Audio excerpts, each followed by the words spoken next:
வானத்தையும் பூமியையும் அதில் உள்ள எல்லாவற்றையும் படைத்த என் அருள்நாதர் ஆண்டவராகிய இயேசு கிறிஸ்துவின் நாமத்தினால் இந்த இடத்துல கூடியிருக்கிற உங்கள் அனைவரையும் வாழ்த்தி வரவேற்பதில் மிகவும் மகிழ்ச்சி அடைகிறேன்.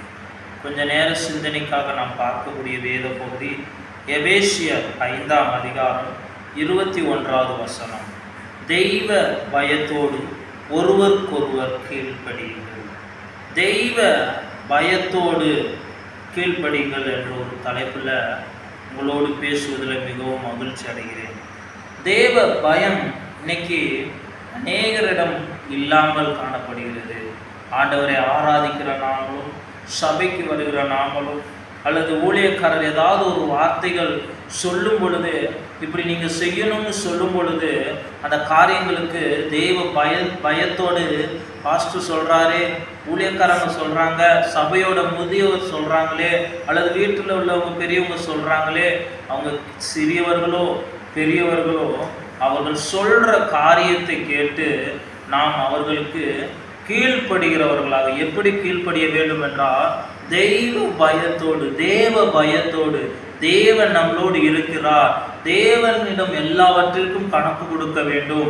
அவர்கள் நன்மையானது தானே நமக்கு சொல்றாங்க, அதனால நாம் பயந்து பொல்லாப்பானது சொல்லலையே, நன்மையானதுபடி தான் நாம் நடக்கணும்னு சொல்றாங்க என்று சொல்லி அவருக்கு பயந்து உங்களையும் என்னையும் படைத்த, உங்களையும் என்னையும் பாவ வாழ்க்கையில் வாழ்ந்து கொண்டிருந்த, உங்களையும் என்னையும் அக்கிரமமான வாழ்க்கையில் வாழ்ந்து கொண்டிருந்த, உங்களையும் என்னையும் இருளான வாழ்க்கையில் வாழ்ந்து கொண்டிருந்த உங்களையும் என்னையும் மீட்டு எடுத்து இந்த உலகத்தில் வைத்திருக்கிறார் அல்லவா, அதனால் இந்த சபையில் வைத்திருக்கிறார் அல்லவா, அதனால் நீங்கள் தெய்வ பயத்தோடு உங்களுக்கு என்னென்ன காரியங்கள் போதிக்கப்படுகிறதோ அந்த காரியங்களுக்கு ஒருவருக்கொருவர், உங்களுக்கு ஒரு மனிதர் சொன்னால் அதை நீங்கள் கீழ்ப்படியணும், அதே மனிதன் உங்களுக்கு ஏதாவது காரியம் சொன்னால் அதையும் நீங்கள் ஏற்றுக்கொண்டு அவர்களுக்கு கீழ்ப்படிங்கள் என்று சொல்கிறார். ஏன் நீங்களும் நானும் கீழ்ப்படிய வேண்டும்? ஏன் நீங்களும் நானும் பரிசுத்த வேதாகமத்துக்கு கீழ்ப்படியணும்? ஊழியக்காரர் சொல்ற வார்த்தைக்கு கீழ்ப்படியணும்? அல்லது சபையில ஒரு பெரியவர்களோ மூப்பனார்களோ, அது மாத்திரமல்ல இந்த பூமியில இருக்கிற தேவனுடைய பிள்ளைகளோ யார் சொன்னாலும் ஏன் கீழ்ப்படிய வேண்டும் என்றால், கீழ்ப்படியாமையின் பிள்ளைகள் மேல் தேவ கோபாக்கினி வருவதால் ஒருவனும் உங்களை வீண் வார்த்தைகளினாலே மோசம் போக்காதபடிக்கு எச்சரிக்கையாயிருங்கள். ஏனென்றால் அவர்களுக்கு நம்ம பங்காளியாகவும் இருக்கக்கூடாதாம். ஏனென்றால் கீழ்ப்படியாத பிள்ளைகளின் நிமித்தம் தேவ கோபம் அவர்கள் மேல் வரும். யார் கீழ்ப்படியாமல் இருக்காங்களோ அவர்கள் மேலே தெய்வ கோபம் வரும். அன்று மோசையின் கட்டளைகளின்படி நடக்காததுனால பாருங்க, இஸ்ரேல் ஜனங்கள் மேலே கோபம் வந்தது. பரிசுத்த வேதாகமத்தில் தேவனுடைய வார்த்தைக்கு கீழ்ப்படியாமல் யாரெல்லாம் இருந்தார்களோ அவர்கள் மேலே தெய்வ கோபம் வந்தது.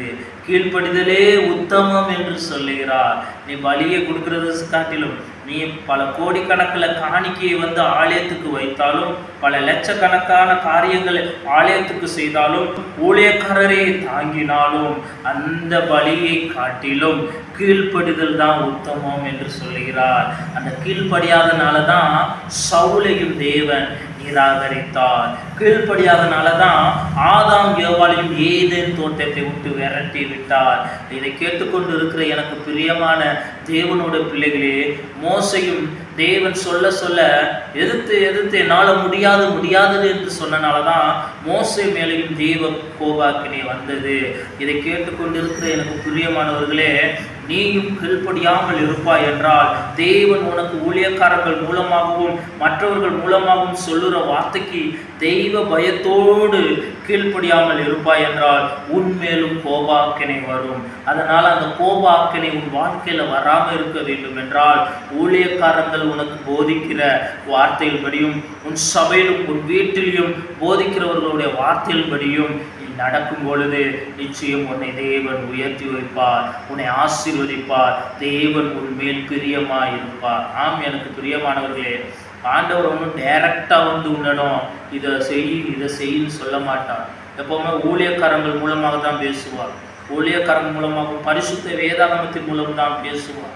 அப்படி நீ டைரக்டாக பேசணும்னா நீ அவருடைய வார்த்தைக்கு கீழ்ப்படிந்து அவர் சொல்றது போல ஃபஸ்ட்டு நட, அதன் பின்பு உன்னோடு தேவன் பேசுவார். அதனால் தேவனுடைய கோபாக்கினை உங்கள் மேல் வராமல் இருக்க வேண்டும் என்றால் நீங்களும் நானும் தேவனுடைய வார்த்தைக்கு கீழ்ப்படிந்து தேவ பயத்தோடு கீழ்ப்படிந்து நடக்கும் பொழுது நிச்சயம் உங்களையும் என்னையும் ஆசீர்வதிப்பார். தேவ பயம் உண்டாகும் பொழுது கர்த்தருக்கு பயப்படுதல் ஞானத்தின் ஆரம்பமா. கர்த்தருக்கு பயப்படும் பொழுது ஆயுசு நாட்கள் பெருக பண்ணுவாராம். அது மாத்திரம் இல்லை, கர்த்தருக்கு பயப்படும் போது அது அவருக்கு சுகந்த வாசனையாக இருக்குமா. கர்த்தருக்கு பயப்படும் பொழுது உன் வாழ்நாள் நீடித்து இருக்கும். ஆம், கர்த்தருக்கு பயந்து அவருடைய வழியில நடக்கும் பொழுது நீ பாக்கியவானாக காணப்படுவாய். அதனால கர்த்தருக்கு பயந்து அவருடைய வழிகளில் நட. தேவ கோபாக்கினை உன் மேல வராமல் நீ உன்னை ஆத்துமாவையும் உன்னையும் பாதுகாத்துக்கொள். இந்த வார்த்தை மூலமாக ஆண்டவர் உங்களை ஆசீர்வதிப்பாராக. ஆமென்.